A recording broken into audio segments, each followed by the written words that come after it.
नमस्ते।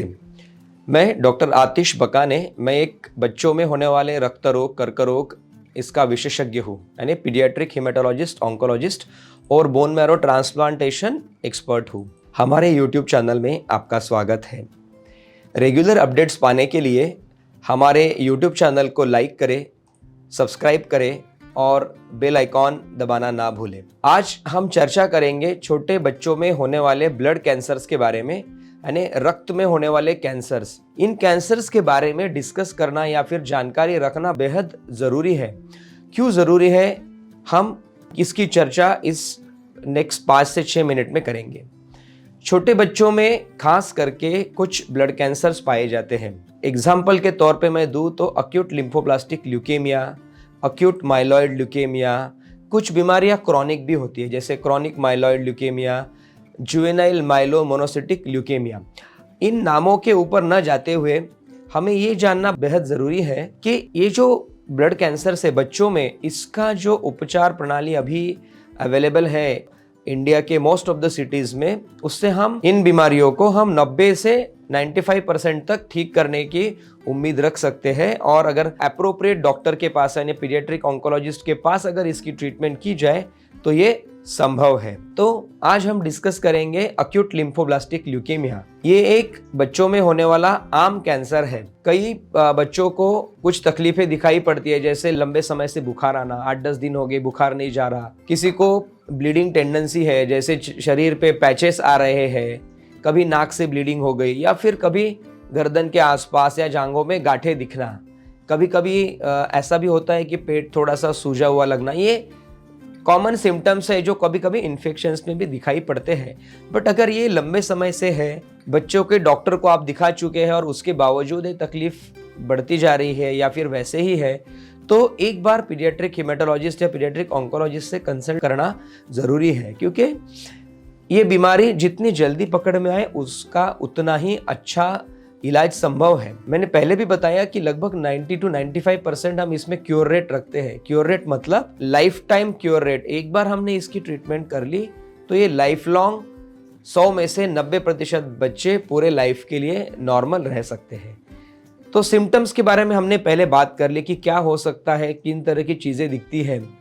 कुछ additional symptoms भी इसमें होते हैं, जैसे खाना कम खाना, कभी थोड़ा सा वेट लॉस हो जाना। ये सब चीज़ें बहुत सारी देखने को हमें इस बीमारी में मिलती है। उसके बाद हमें देखना है कि इसको कैसे पता किया जा सकता है। जब हमारे पास ये बच्चे आते हैं, डायरेक्टली आते हैं या फिर कभी चाइल्ड स्पेशलिस्ट हमारे पास रेफ़र करते हैं, तो इनकी कुछ स्पेशल जांचें होती है जो हम कंप्लीट ब्लड काउंट आप बोलते हैं, सीबीसी। सब लोगों को पता है कि सीबीसी करते हैं, बट एक स्पेशल तरीके से हम खुद देखते हैं जिससे हमें पता चलता है कि कोई कैंसर के सेल्स तो नहीं हैं। कभी कभी अगर बहुत ज़्यादा WBC काउंट बोलते हैं हम ब्लड में अगर नहीं है तो हमें बोन मैरो एग्जामिनेशन करने की ज़रूरत पड़ती है। उससे हम पता कर लेते हैं कि इनमें कोई ब्लड कैंसर है या नहीं।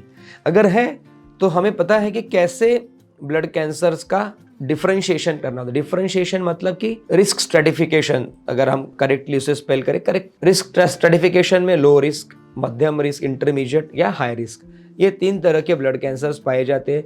90% लोगों में ये लो रिस्क ब्लड कैंसर्स ही ज़्यादा कॉमन पाए जाते हैं। सिर्फ 5 से 10% ही मध्यम रिस्क या हाई रिस्क के ब्लड कैंसर्स पाए जाते हैं।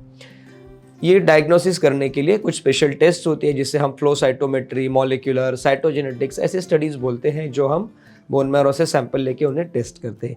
वो पता होने के बाद ही हम ट्रीटमेंट उसकी शुरू करते हैं, और ट्रीटमेंट शुरू होने के बाद बड़ी आसानी से इसकी ट्रीटमेंट संभव है।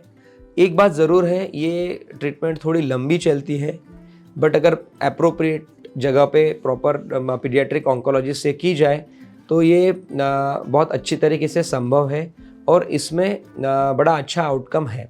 1-2 प्रश्न हमें हमेशा पूछे जाते हैं पेरेंट्स द्वारा। जब भी कोई बीमारी जैसे ब्लड कैंसर जैसी बीमारी अगर फैमिली में या बच्चों में पर्टिकुलरली पाई जाती है, तो हमेशा पेरेंट्स के मन में एक संदेह होता है कि हमारे बच्चे तो कोई गलत काम नहीं करते, स्मोकिंग नहीं करते, ऐसी सब चीज़ें न होते हुए भी कैसे हो गया।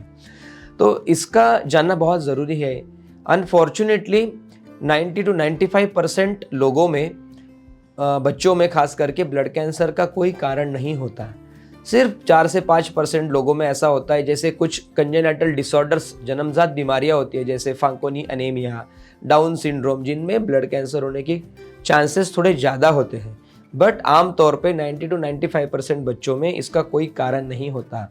हमारे सेल्स में पर्टिकुलरली WBC जिनका ये कैंसर है, उनमें कोई म्यूटेशनल चेंज हो जाता है, उसके कारण उनका रैपिड प्रोलिफरेशन होकर कैंसर में तब्दील होने की पॉसिबिलिटी होती है। तो इसमें किसी की कोई गलती नहीं होती, ना ये कोई खान पान से रिलेटेड है। कभी कभी पेरेंट्स को इसके बारे में लगता है कि कहीं कुछ गलती तो नहीं की, तो ये समझना बहुत ज़रूरी है कि ऐसा कोई बात ब्लड कैंसर्स के बारे में नहीं होती।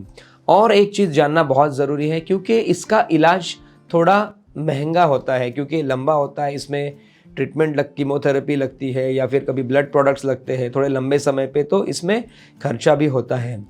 अच्छी बात यह है कि इसमें कई गवर्नमेंटल, नॉन गवर्नमेंटल ऑर्गेनाइजेशंस है जिसमें जो हमें मदद करते हैं ऐसे बच्चों की ट्रीटमेंट करने में।